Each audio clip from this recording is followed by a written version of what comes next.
সবাই কেমন আছো বন্ধুরা? আজকে আমি নিয়ে চলে এসেছি গৃহপ্রবেশের আজকের এপিসোড। গৃহপ্রবেশে শুভলক্ষ্মী শাড়ি পরে তারা সবাই সেলিব্রেট করতেছে, আনন্দ করতেছে। তখন আদিকে সবাই খুঁজে বেড়াচ্ছে, আদি কোথাও নেই, সবাই আছে এখানে, আদিকে কেউ দেখতে পাইতেছে না। তখন সবার মনে চিন্তা ঢুকে যায় যে কিভাবে আদি কোথায় গেল, আদি আসতেছে না কেন। তখনই শুভ অনেক বেশি চিন্তা করতে থাকে, তখন তার ঠাম্মিও চিন্তা করে।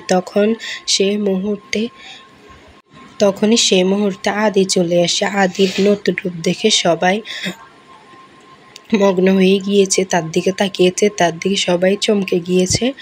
সে নিজের মাথার চুলকে কেটে ফেলেছে, সে নিজের মাথাকে একদমই কেটে ফেলেছে যে ও শুভর সাথে অন্যায় করেছে বলে সে তার চুলগুলো কেটে ফেলছে। তো বন্ধুরা, কেমন লেগেছে? নতুন ভিডিও আসছে।